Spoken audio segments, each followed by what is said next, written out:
Walk us through your journey. Walk us through your story. My goal here, my entire purpose of being on this show is to solve your guys' lead generation problem forever. Where did you figure out like, okay, I could just stop selling these random websites? So once we figured out how to make money online, How do you do that? How do you not spend money and still generate traffic? I've been able to do 2.5 million in 3 years without spending a dime on ads. How do you deal with those situations as well? Instead, I'm just going to go find somebody that already spent the money. So what would the playbook look like? First off, you have to lead with value. What is the one mistake you made? The biggest mistake out of all of them was not playing big enough.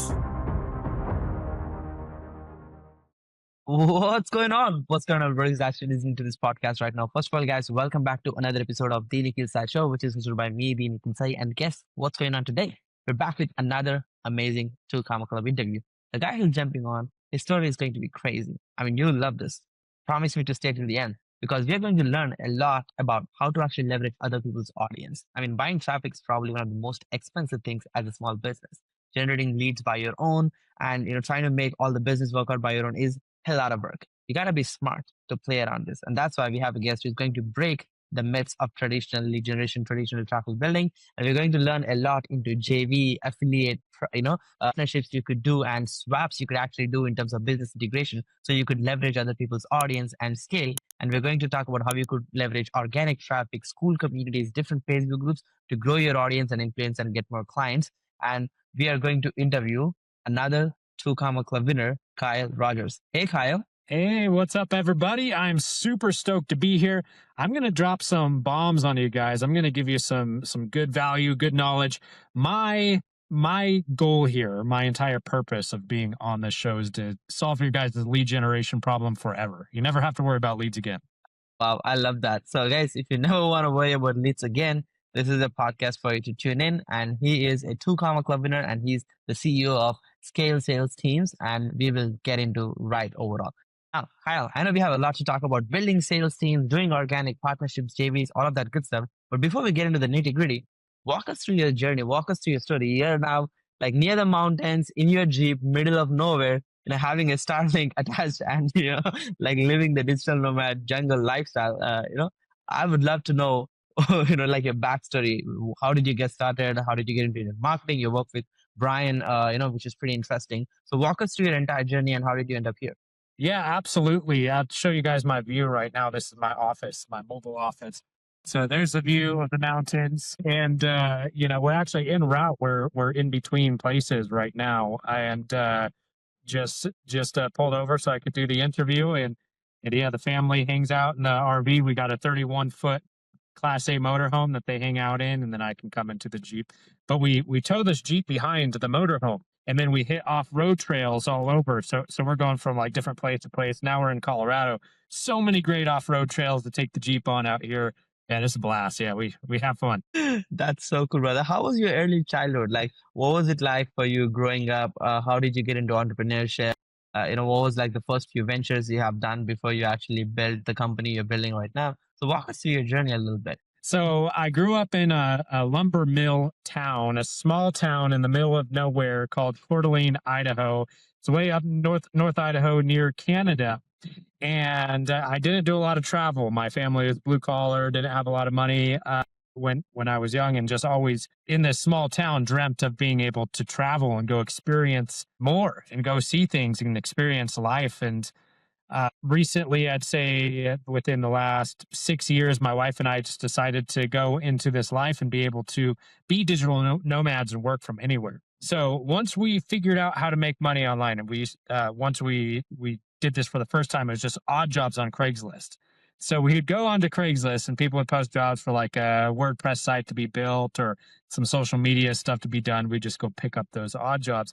And as soon as I did that, I'm like, we figured it out. We can make money online. And that's what I thought it was back then.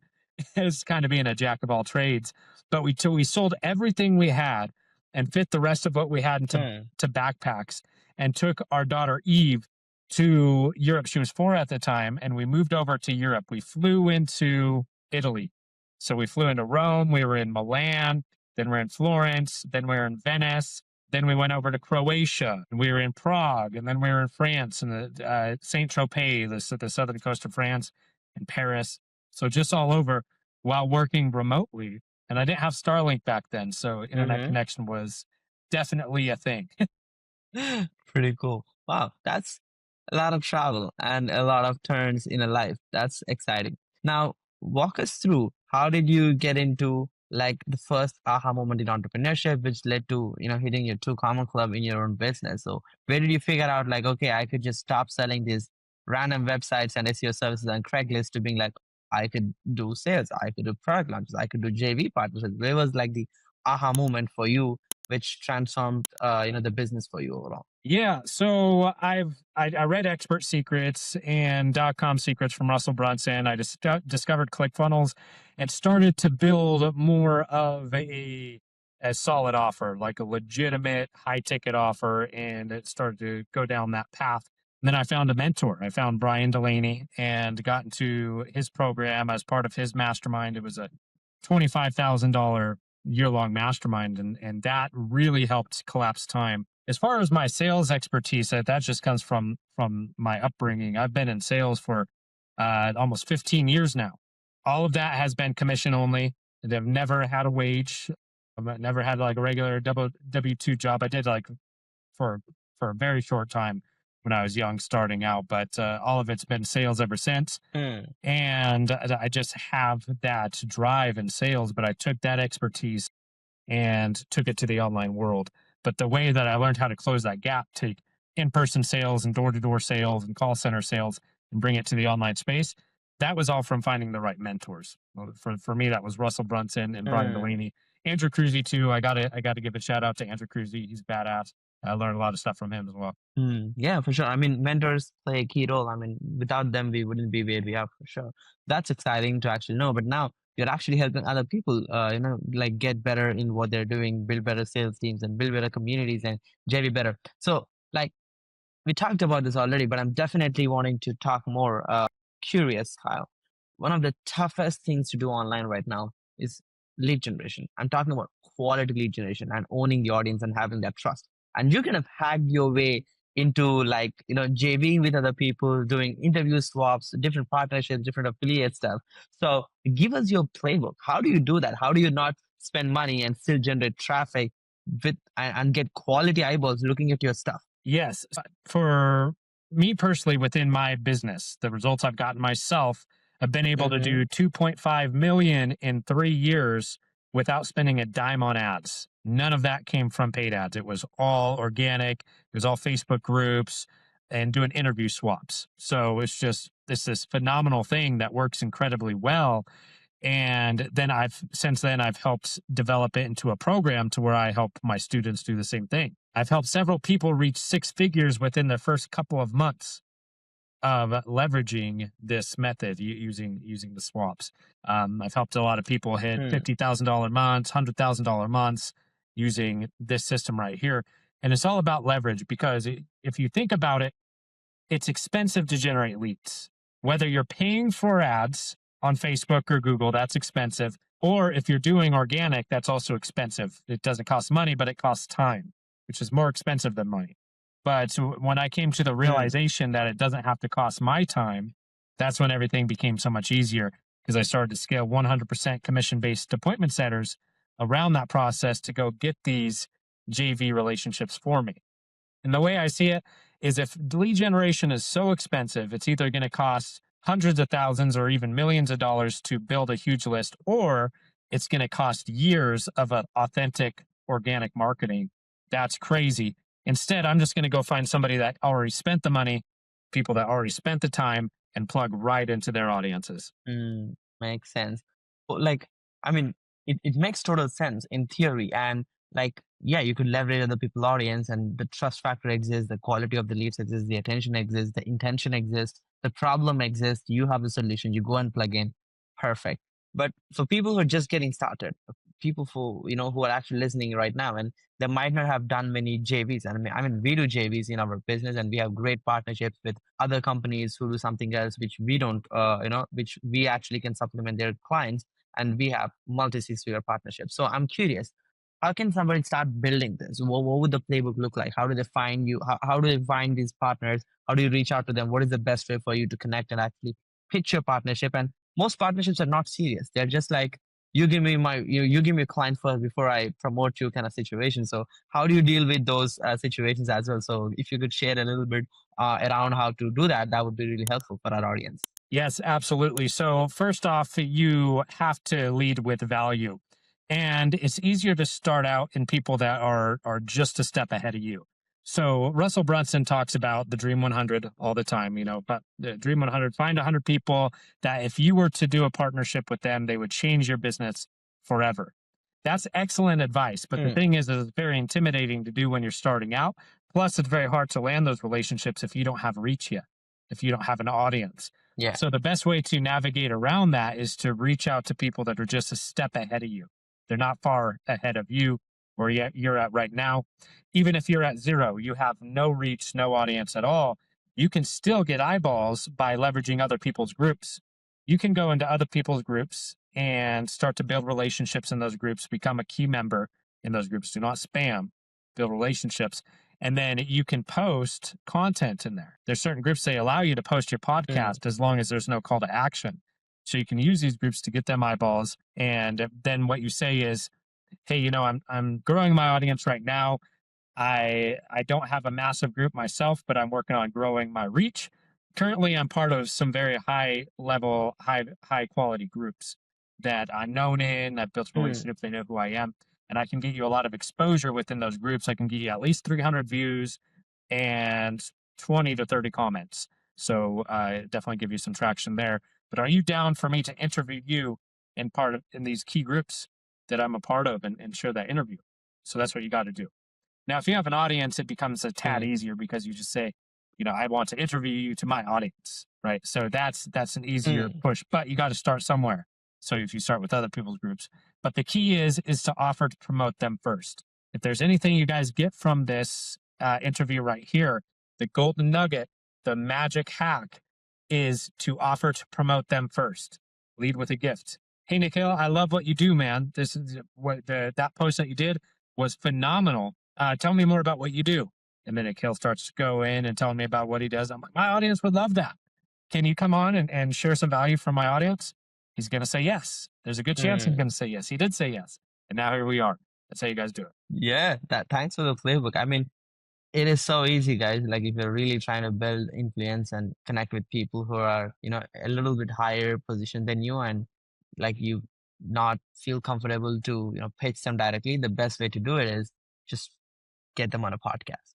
Like I can't obsess on this more. Like my podcast has made me millions, like millions, for a reason. Because these authentic relationships can translate into many things: partnerships, credibility, connections with other people. You could hire great talent, and there is a lot more leverage. And you could do JV partnership, like what Kyle was talking about, and many more things. Now, Kyle, the online handicap space is changing a lot.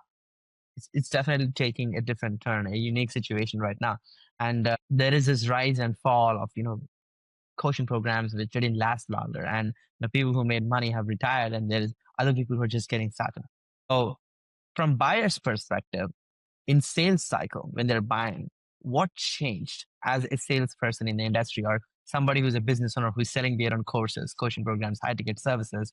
What are the best tips and advice you have to actually build that authentic self, to build that authentic connection, and close the client without any gimmicks? There's a couple of things that have changed in sales.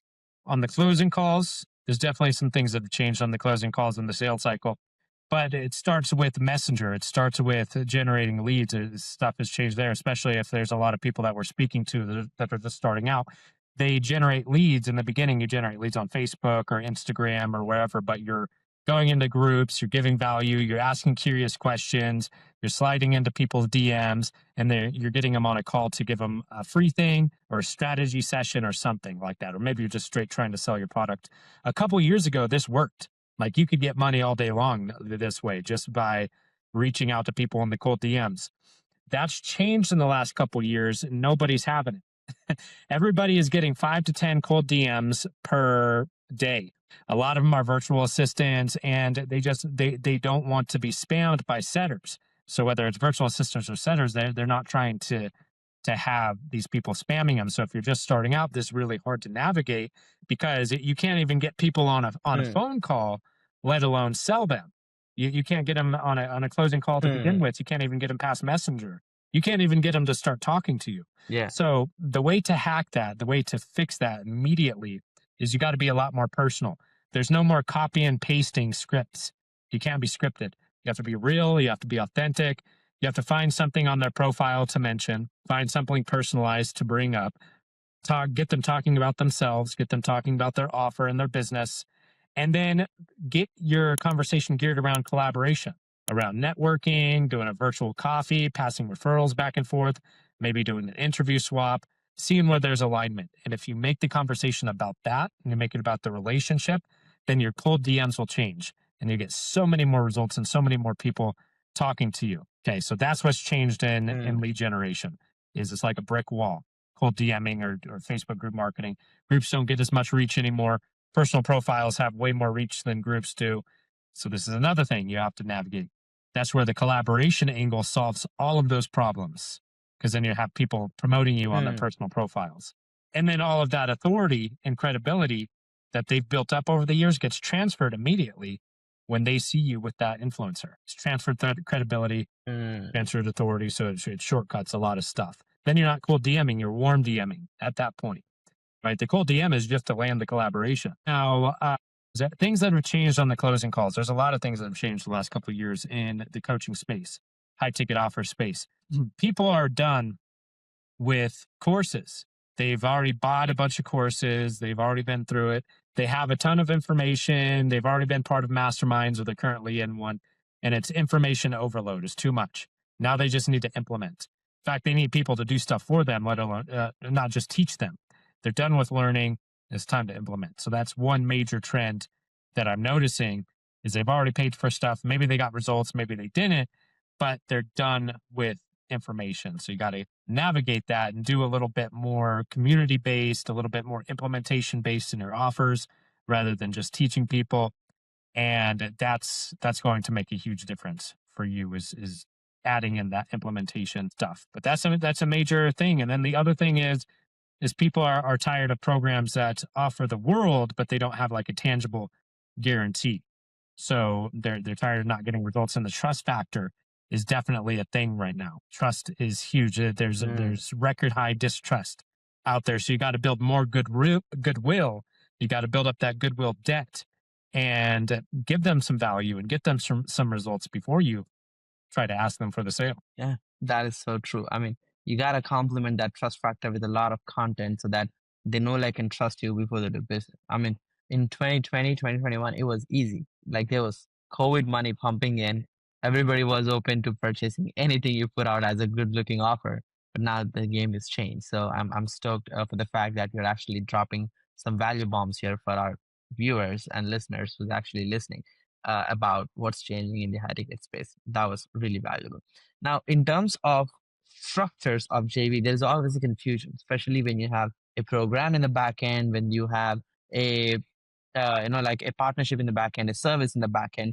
Kyle, because you already have done a lot of JVs and partnerships, can you help us in understanding what's the easiest structure or a simple playbook for our audience to be like, oh, that's a standard I could follow. I could offer this type of commission structure or this type of incentive structure. How would that look like if you could give some examples and elaborations? So when you say commission structure, maybe clarify what you mean. Are we talking about for the JV? Yeah, when you actually partner up with somebody and when you borrow their audience, when you partner them to do a promo together, or you're using their list to promote your products. A lot of people have questions about, like, do I gotta pay up front, or what kind of commission should I give? Should I give profit share, revenue share? So what have you seen is a fair incentive structure which works the best for most partnerships? Okay, great question. Well, doing post swaps, like just doing a cross promotion post, there's no affiliate commission. Just doing an interview swap, that's not really commission either. The payment is the exposure that you're cross promoting. So you come on, you do an interview with my audience, you get some engagement from it, potentially sales, and vice versa. So it's not really sharing affiliate commission at that point. It's just sharing each other's audience. Now, if I do a masterclass with somebody, it's a little bit more structured, or I do a webinar with somebody, then I talk more about doing a commission. So I can pay them 10% commission 10% of mid ticket being a Mm, 5K offer, or mm, 10% of high ticket, which is 25K offer, 50K offer, or whatever. Yeah, you're looking at about 10%. So that's if you do a masterclass. What I think of the difference between a masterclass and an interview is this: an interview is like one shot. Nick is going to post this interview, maybe, and then do maybe a hype post as well. So I get two posts out of Nick from this collaboration. He posts the interview. He posts the hype post, like, "Hey, I just did an interview with Kyle about collaborations. Who wants access?" A bunch of people comment, and then my setter can slide into the DMs, and then that's where we get our leads from. So it's direct response that way. Okay, so that's an interview. Now let's mm, say that I do a master class with you, Nick. So you go and do a masterclass, and we're pushing people to this masterclass. So you're filling it up. You're getting registered. You're going to get 50 to 100 registrations. I do a blasting your email list several times, doing many posts over a couple weeks. It's a marketing push. It's a hard push. So I'm going to get a lot more mm, from your audience. I'm going to get a lot more investment from your audience in that format than we are from a simple interview. And then you get 10% for anything that you push that way. And then there's a JV. Now there's us creating a joint offer together. Me and Nick might decide that our offers are perfect fit. They match, they mesh together, and they add to each other. So we create a joint offer to where it's my offer and it's Nick's offer for the price of one. So instead of $5,000, they only get my product. Now they spend $5,000 and they get my product and Nick's product. And then we create a funnel for it and split it 50-50 and do a hard marketing push for that. mm.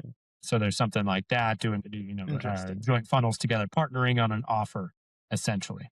Then there's integration marketing. Sure. Now, integration marketing is awesome. This is where you would put. I would do a module. I would do content for your members' dashboard. So you have people in your high ticket offer, Mm, and they get a dashboard, and then all of a sudden they see one module is from me. They click on that, and then they're able to book with me from there. That's integration. Same thing for you. You would give me some kind of crazy value that teaches something, some tactic. I would put it inside my membership dashboard for my high ticket clients, and you get exposure to all of my buyers for all time. It's evergreen. That's integration marketing. mm. Yeah, that's beautiful structure out there. And I think it's one of the highest leverage things to actually kind of integrate into like actual buyers because you're probably getting like the most qualified people looking at your thing. And if you really genuinely teach them something valuable, they would look up and come to you or, if try to do business with you in some shape or form, as long as you're really trying to change, or add some value to their life. So that's really helpful. And Kyle, I'm kind of curious, what was the deciding factor for you to just live a life, where you are like in the middle of the mountains? What was the reason? Is it like you like traveling from beginning, or is it this because that's the business model you want to pursue because you're making money online, or like what's the catch here? Man, I've always loved that. Like I said in the beginning, I grew up in North Idaho, a small town in the middle of the woods, never traveled, always dreamt I could, watch movies of these adventures, and I just dreamt of being able to do that someday. And those were just, childhood dreams. And where it really became an aspiration is when I was doing door to door. I did door to Mm, door for 7 years. So, I became number 7 top salesperson in the nation for DirecTV, and I won a plaque and won a cruise and all this stuff. But I was very location dependent. I was dependent on my location. I would have to stay put mm, in a certain place and be at a certain place at a certain time. And I remember just hating that life. And in between doors, I would take a break and put in my headphones and listen to Jim Rohn and listen to Les Brown, listen to some of the greats, and get that push and that motivation. And then I was watching YouTube one night and I saw this guy. His name's World Nate, and World Nate mm, is a YouTuber. And he started out as a plumber, as his family business to being a plumber. And he said that he was up to his elbows in crap one day and was done with it and decided to risk it all, burn the ships, and just start traveling the world and being a YouTuber. And he did it, and he was successful doing it, and just lived this life of adventure. Anthony Bourdain too. I loved watching Anthony Bourdain. That if you watched his stuff, he's pretty cool watching his travels. But just seeing this stuff, I wanted to do that, and I made the decision. I'm like, I want that life. Everything I do from here on out is going to be towards designing that life. I want to be an adventurepreneur. I love that word, adventurepreneur. That's interesting. And wow, that's pretty insightful. Now, I'm curious when a high ticket business is trying to build sales teams. I mean, I've seen this happening time and time over. So I'm excited to know more from you overall because you've been behind the scenes in building great sales teams. If somebody is scaling their offer and they're getting more appointments booked, what is the best and actionable way for them to build a sales team which stays together and actually commits to the outcome the company wants to achieve? Because most salespeople are, kind of not really committed to the offer most of the times and they're just in it for the money. So there's a lot of mis-selling happening or no shows happening from the closer side and whatnot. So I'm curious, after you building great sales teams in your lifetime, what are like the biggest takeaways or actionable things a business owner can take and start building towards? Yeah. So there's a mistake that I see a lot of people do in this industry is that for their appointment setters, for example, they will use virtual assistants as appointment setters. Within my Mm, company and for my clients, we don't use virtual assistants. We use people that come from sales. They have a sales background. A lot of the times they're from the US or Canada or the UK. They're not your traditional like VA setters, right? So they could be closers. They're so good at sales. Like that. So we have a standard. We mm, have a very, very high standard for who we bring on as far as our setters go, especially if they're going to be talking to high level coaches. They have to be impressive. Their accounts have to look sharp. They have to look like mm, business owners themselves, and they're just setters. They have to talk like a business owner, speak like a yeah. business owner, hold themselves like a business owner. So we create this position that is for high level people, high level salespeople, so that attracts high level salespeople. Same thing for the closer position. If I'm placing a closer in my company or I'm helping a client, we don't train salespeople. Not my company is called scalesalesteams.com, but I'm not a coach Mm, who trains newbie salespeople. I train advanced techniques to killers. The best salespeople in the world, I train them on mm, how to be even better. Like that's what my company is about. So when mm, we're looking for closers, they have to be somebody who's already sold over 7 figures. So they've already closed over 7 figures. They have a couple years of experience. They have thousands of reps under their belt, and they know how to close a deal. A lot of the times, they're already employed. Your best people, your best team members, work for somebody else. You have to create a vision and a message and a culture, a tribe that speaks louder than the comfort that they're in with their current position. yeah, that is so true. I mean, probably that is where most salespeople don't stick because the vision of the company isn't so clear, or the commitments between the closer and the company are not very like on point, and they might have hired somebody who might not have enough experience. So these guys are also just gigging out and see if this sticks overall. So I think what you said is very true, which is your best employees is already hired somewhere, so you gotta close them first to work for you before you have them close your clients, and Dude, that's like that's the it. That trickiest you part. just said it. You just said, and I say this to my clients all the time. I say, your people that you sell, your prospects are no Mm, longer people that are looking for your program. You don't sell them. The people that you sell, your prospects, are now A players that can come work for you and get run your business for you. That's your prospects, mm, not potential mm. customers. It's rock stars. Yeah, it's true. And again, a company is only as good as the people who are running it. So that's key. And I'm curious, like, are you like the like solopreneur who is running this multi-million dollar business, or do you have a team of people supporting, do you have leadership or supporting system around your company? How does that look like, Kyle? So I like lean. I like to run as lean as possible. I'm definitely not a solopreneur. I believe in fact, one of my favorite books of all time is a book called The CEO Only Does Three Things. So really my day to day, I only do like really three things. I don't do it a ton in my business. I focus on relationships and it's like playing 4D chess. If you imagine playing 4D chess, you're playing chess in the future and the past and bringing all of your experience together and you're moving pieces on a chessboard. Like that takes a lot of time in itself. Moving the pieces, meaning moving Mm, the vision of your company, moving the standard operating procedures, moving the steps that people are doing, getting that feedback loop and implementing things from that feedback loop into your company. This is all 4D chess. So that's what you should be focused on, not actually being a piece yourself. So that's the key thing right there is getting yourself out of that process. But you don't have to build this huge 100-person team either. I have a closer, and underneath that closer, I have at any given time 5 to 7 good setters.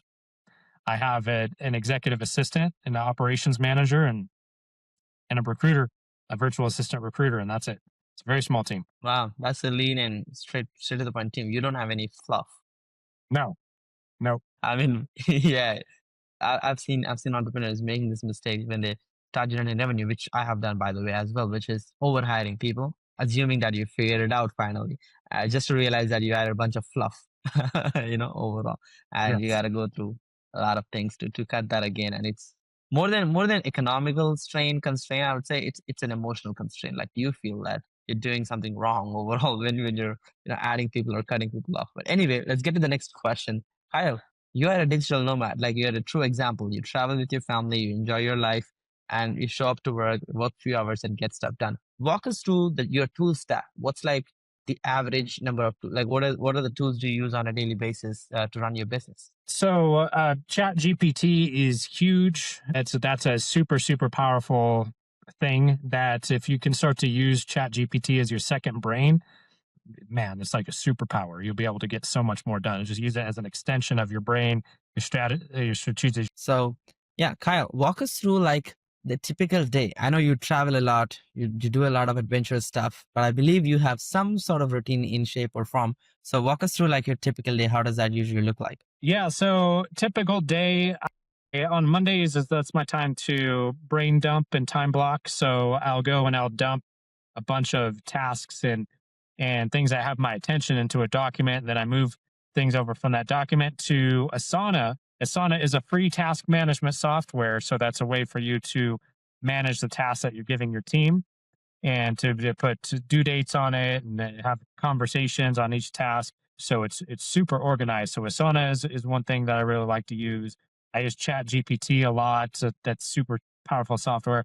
I don't use it in the same way that a lot of people think of using it. I do use it sometimes for copy, but I use it a lot for strategic thinking and use it as an extension of my mind, and that allows you to be way more efficient with your strategic thinking, and you can even run through simulations. So pretty powerful stuff that goes on with that software. And then Easy Messenger. I remember you were asking what are some software that I use. So I wanted Tools. to drop this in. Yep. Easy Messenger, super cool. Yeah, we could merge them. Mhm. You have that? Yeah, we use it as well. Yeah, that's an It's amazing. just so easy to follow up with people. Yeah. So it's conversational AI in Messenger. So you can kind of have AI setters. So I have my setters augmented with Easy Messenger so that they can, instead of being one setter, they can now be like 4 or 5 setters because they're running these Easy Messenger accounts. So yeah, that's a cool technology too. ClickFunnels, I use ClickFunnels all the time. I know a lot of people are going to high level, so I don't know how you feel about that. It is what it is overall, right? Okay, that's pretty cool. Straight to the point. Appreciate you sharing your tool stack. Kyle, if you could go back and give a suggestion to 20-year-old yourself who just is getting started, who's knocking doors, is probably just getting started in sales, what would be the number one advice you would give to yourself? Number one advice I would give to myself is build higher level relationships right out of the gates. Alex Hermosi said this recently, and I really loved it. He said, "Sell the same thing, but to wealthier people." I might be paraphrasing there, but that's essentially what it is. You sell to rich people, and to get Yeah. yourself around rich people, because your net worth is equal to your network. So up your network, up these circles that you're part of, even if you have to buy your way in and join masterminds and mentorships, do whatever you got to do to get around high level people. Yeah, that's a really, really interesting thought process. And that is ironically so true. Like, if you're not around right people, then it's really tough. It's just a hope and pray strategy. And he says something along these lines of like, solve rich people problems, they pay better, something around those lines. And, I mean, he's phenomenal to do when it comes to business advice. So appreciate you sharing that. And Kyle, what are your life's biggest achievements and what's like the next big goal for you? So 2 Comma Club Award was definitely my biggest achievement. That was a lot of hard work, a lot of dedication. That's that was something I pictured myself doing, but I didn't truly believe that I could do it. So when I achieved it, Mm, it was incredible. It was surreal. It was a very surreal experience, and by being up on stage with Russell Brunson, like that's a surreal feeling, and to be in the two Comic Club award winners. I think this changed recently, but a couple of years ago, we had our own like little section. So it's like a VIP room, right? And then you get to go in before everybody else, and you get prime seating at Funnel Hacking Live and all this cool stuff. So the VIP treatment was cool. We went to what was it? There's some theme park in Universal Studio, Water World or something like that. And mm, so they had that shut down. That was a private party for two Comic Club award winners. So that was cool. And I got hooked to that. I got hooked to achievements when I won a cruise for the first time, and I was number 7 top salesperson in all of the United States for DirecTV, a major brand. That was a cool achievement. But my next thing is the two Comic Club X. I want to get two Comic Club X, which is $1 million months. That's my goal. Scale from where I'm at to $100,000 months to get to $1 million months. I want to close that gap. mm. And then from there, my biggest aspiration is 2 Heart Award. I don't know if Russell Brunson does this like every time, but one year I was there, he brought out a 2 Heart Award, and it was for somebody that had given $1 million to charity, which I thought, to me, Yeah, that was like, that's a cool award. Yeah, yeah, few of my client, like one of my client has it, and it's pretty cool actually. Like I think that's like the coolest award. I mean, the revenue yeah, awards are cool, but yeah, giving away like to charity and actually be able to change people's life is more exciting to me. And yeah, I mean that's such an achievement, brother. Like being on the stage, I was not able to hit the stage physically, but my cutout made it. So, which is a funny thing. So that was my yeah. I saw that. cutout I on the saw that. stage. That was funny. That's cool. You got to get there in Did you? person, though. It's a whole different experience, man, and it's so fun. You get hooked. You get hooked for sure. Yeah. So for me, I want to go up there, but Yeah, I also want the impact. It gets to a certain point. Once you hit $100,000 months, it's not about the money anymore. exactly. Yeah. People don't It get it. has to They be think something it's all deeper. about the money. Yeah, Exactly. You gotta have a lot of discipline, a very strong reason to show up to work after you have comfortable money, especially this is people true. like us who were raised in middle of nowhere to show up. And after you get that comfort cushion of revenue and profit and investments made, and it's people underestimate the willpower to show up to work and still continue to do your best. Massive discipline for that, like It's and it's tempting just to congratulations on chill. doing that and inspiring other people. Yeah, it is Yeah, so. it's It is so tempting much to just tempting chill to and get just lazy because you're doing good, you're comfortable, you have everything you ever need. It's yeah, like you get to this point to yeah, where you can go out, eat at a restaurant anytime you want for every meal if you wanted. yeah, You don't have to look at your bank account when you buy stuff, and you drop yeah, thousands of dollars. That's cool. It's like that yeah, gets old though. And some people are like, oh, these people that are high level coaches, that's all I care about is money. It does get old. yeah. You're like, it can only go so Y- far, and it has to be It deeper. is. There has to be deeper meaning. Yeah, yeah. So true, Kyle. I mean, you can only like work on the beach for so many days, and like I bet with $20,000, unless you're going crazy with jewelry and cars and watches, like you could pretty much live anywhere in the world. Doesn't matter if it's US or Dubai or in the Europe. Doesn't matter. Like $20,000, I believe, can get you the best of the best lifestyle, and you could just chill out. Anything over that is like you don't need it technically unless you want to like fly private and stuff. So you gotta have a lot of self discipline to show up to work and like genuinely look at the output you're bringing in other people's life, and that's what motivates. So appreciate you sharing that. What is the one mistake you made which you would share with all of us so we can avoid that? The biggest mistake. Number one mistake. Number one mistake. I've made so many mistakes. Where do I begin? I think the biggest mistake out of all of them was not playing big enough because you want Mm, to play it safe. You want to go slow. You want to build things statically and have all of your ducks in a row and have everything buttoned up before you go and hit that next level and you play big. But the thing is, that day never comes because you never figure everything out, and then that it's never going to be perfect. And you have to accept that. mm. You have to play big anyways. Yeah, you gotta perform anyways. It doesn't matter what you feel like, what how what other people say about you, and that's probably the toughest part. And I think thinking too small is also, yeah. I mean, I yeah, we gotta point the finger to ourselves and just realize how much more we're capable of, and just believe in because nobody will believe in us. So we gotta just blindly believe something which we put as a goal and just walk towards it, without seeing the light in the tunnel and just continue to walk. And wow, I That's mean, it. entrepreneurship is such a lonely journey. But once you made it, Yes. now everybody congratulates you. And everybody out of nowhere congratulates you. Like, whoa, dude, your life is awesome. I'm like, yeah, it is. Yeah, and You bet. you got to scale up your ambition and your aspirations and your goals, because if you can scale up your goals like crazy, I mean, turn them up to the point to where your family would make fun of you. And if you're not embarrassed to tell your family what your goals are and what your plans are, then you're not playing big enough.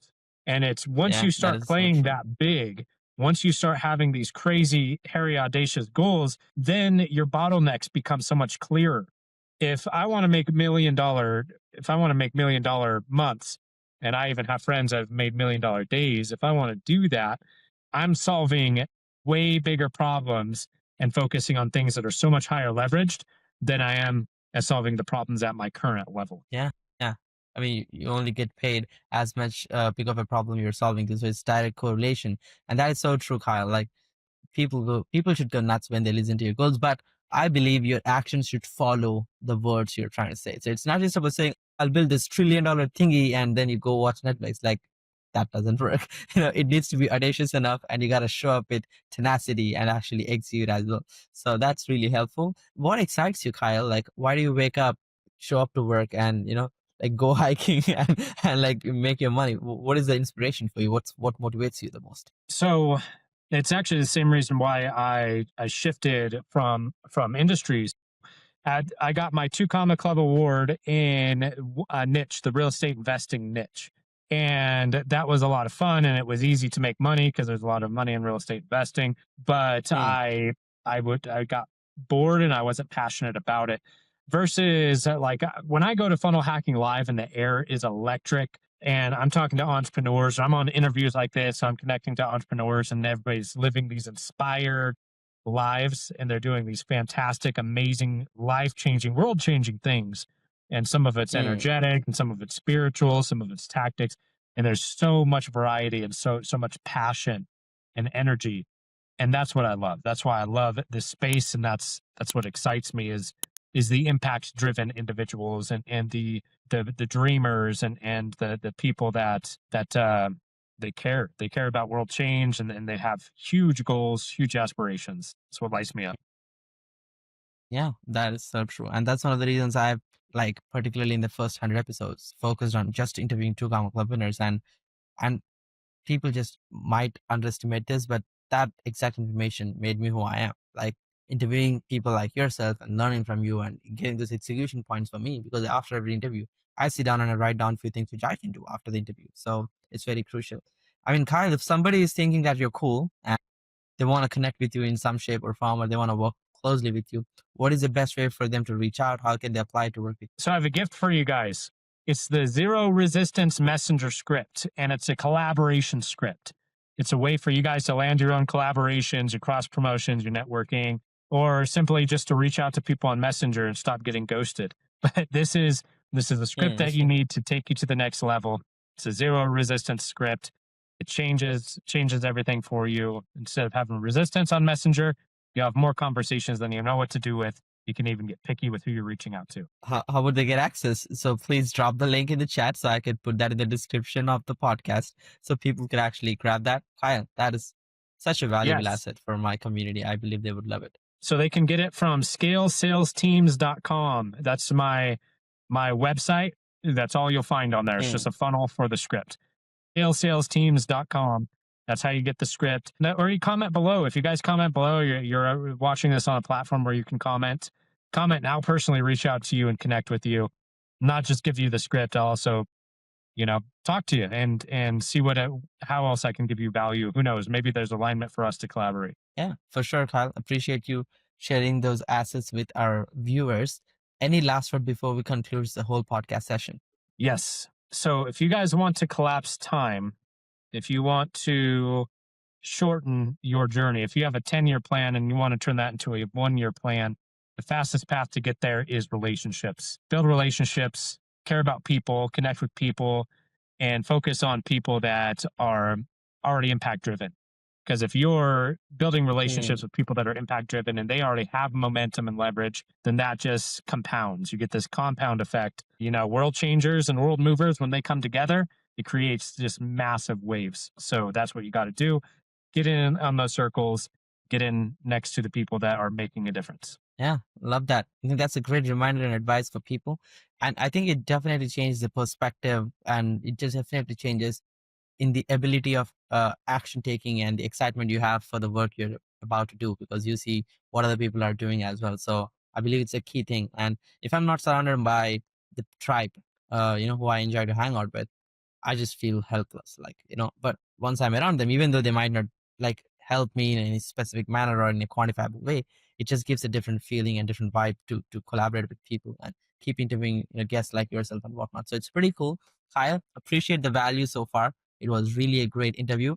And guys, hope you enjoyed the podcast session. If you need the script, make sure to check out the website which Kyle has mentioned. And I'll be also attaching that in the description as well. So you guys could go and grab.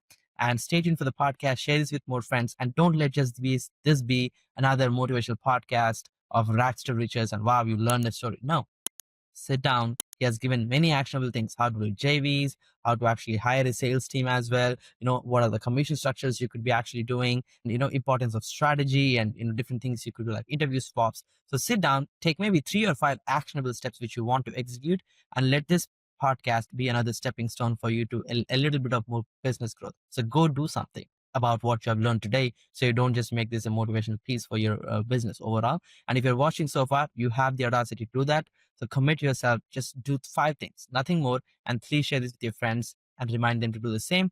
And stay tuned for the podcast. I'll be back with another amazing guest, just like Kyle on the show.